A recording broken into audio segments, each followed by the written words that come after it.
Have you ever wondered what it takes to be a burglar? Meet Tom, a guy who had always been captivated by the world of crime. He grew up with detective novels tucked under his pillow and crime dramas playing on his TV. But alas, being a detective was not in his stars. Instead, he decided to walk on the other side of the law and become a burglar. But here's the twist. Tom was as good a burglar as a fish is a climber. His attempts to break into houses were comically unsuccessful. He had a knack for getting caught or making a ruckus that could wake up the dead. His friends, they dubbed him the world's worst burglar. Yet, Tom was not one to back down. On a fateful night, he set his sights on a big house on the outskirts of town. The owners were away, the house was empty, and it seemed like the perfect opportunity for Tom to prove his worth.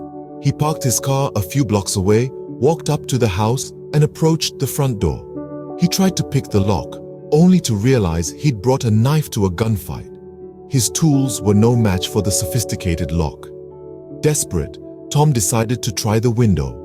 Climbing up to the second floor, he found an empty room. The window, however, was as stubborn as a mule. After a struggle, the window gave way and Tom tumbled into the room, landing on a pile of cushions. But the universe had a plot twist in store.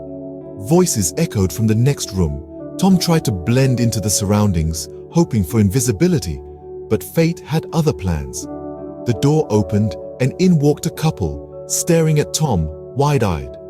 Caught red-handed, Tom stammered out an excuse about a lost cat. The couple wasn't buying it, but they weren't angry either. Instead, they laughed, declaring him the worst burglar they'd ever encountered. Feeling embarrassed yet relieved, Tom joined in the laughter. He was offered cookies and coffee, and he spent the rest of the evening chatting with the couple about their lives and travels. He realized they were genuinely nice people. Guilt washed over him for attempting to rob them. As he left, Tom made a promise to himself. His career as a burglar was over. He had learned that life was about much more than taking from others. He decided to strive to be a better person, to help others rather than rob them. So ended the misadventures of the world's worst burglar. But for Tom, it was a new beginning, a lesson learned. And who knows, maybe one day he might just become a detective after all. After all, life has a funny way of turning things around, doesn't it?